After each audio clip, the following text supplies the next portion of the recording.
Thank you for joining us on the Advancing Excellence podcast. In this episode, AOE President Kimberly Kayler dives into the transformative power of having a solid morning routine.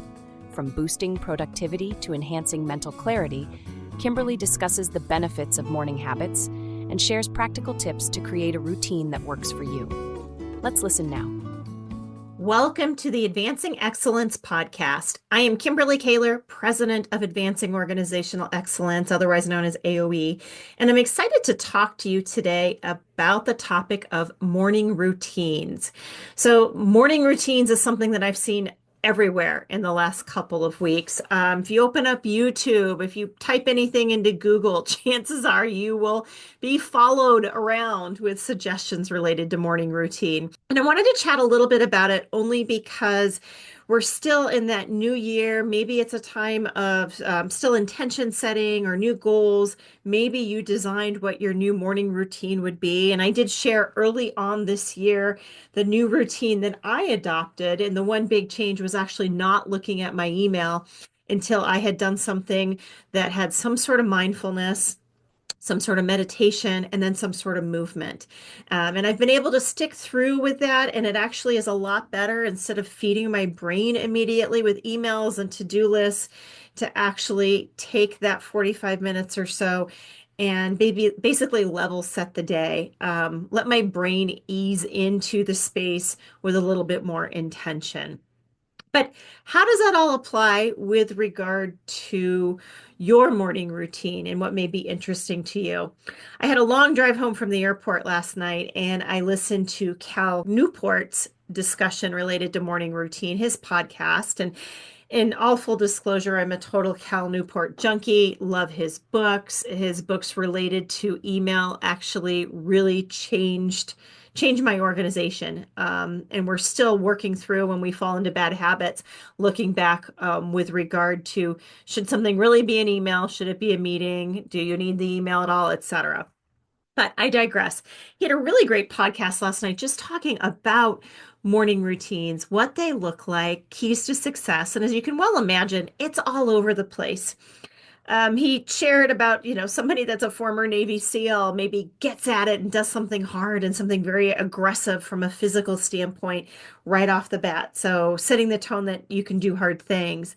Many others will recommend, and if you Google and look for it, if you even just Google morning routine, you'll probably see something related to what I've tried to adopt this year. So mindfulness, meditation, journaling, breathing, a yoga practice, something like that before you dive into your workspace.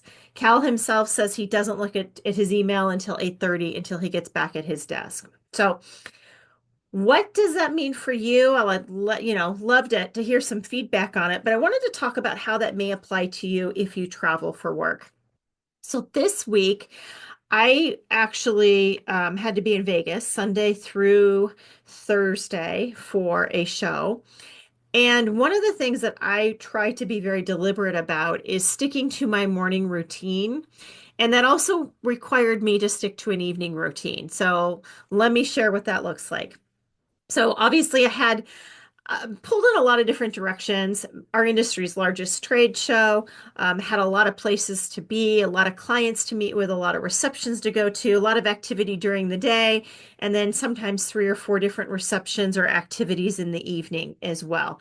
Add on that a different time zone, 2-hour time zone. What does that look like in terms of setting yourself up for success for the next day?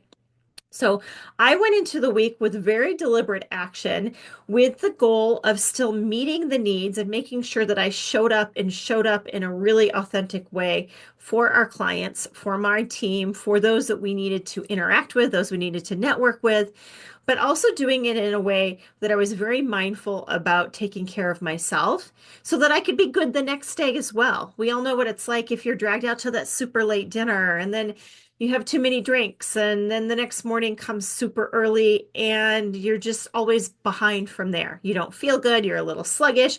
You add a lot more caffeine to the situation and then you repeat it and repeat it and repeat it.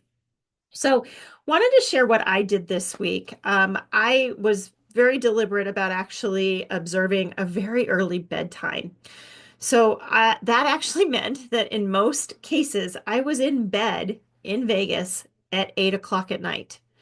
Now, I still made sure that, and I wasn't asleep by 8, but I had eaten dinner, winding down, was reading, was actually trying to do my best. Remember, that's 10 o'clock my time, trying to do my best to set myself up to actually get the sleep that I need and I require, I know, to have the energy that I need to be interactive the next day.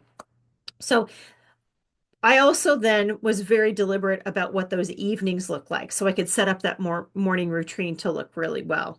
So that entailed, still going to the reception, still seeing the client, still shaking the hands, still interacting.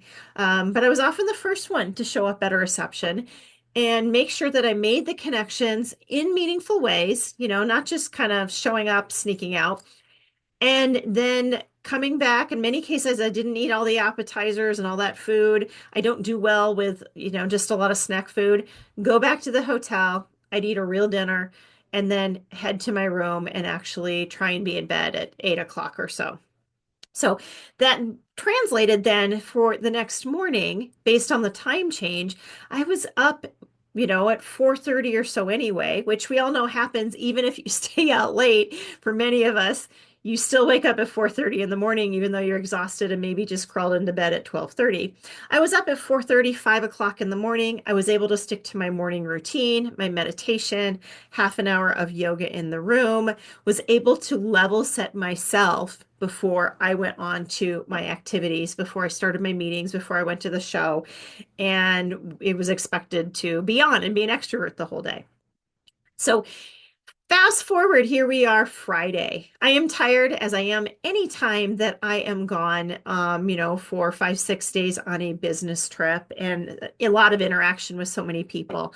But I do feel like I'm in a much better space than I normally am. I also felt that I had energy throughout the day and I was able to actually have more authentic transparent, sincere conversations with all of those that I encountered throughout the week as well. Didn't feel as rushed, didn't feel as stressed, and I honestly enjoyed the week more than I normally do. So, looking at that morning routine, obviously importance of what your evening routine looks like, wanted to share as I reflect over the week just some ideas for you to take with you throughout the year. I'm sure many of you are gearing up for shows and busy travel season. And you can do all these things. You can still network, interact with clients, take care of your team, do what you need to do it in a meaningful way, while also setting some parameters and boundaries in terms of what that looks like as well. I know it won't always be perfect. Sometimes there is that late dinner with a client. There are the things that you can't control, but give some thought in terms of how you can design what your evening as well as your morning routine looks like. So thanks for listening. We encourage you to share ideas of what you'd like to hear us talk about.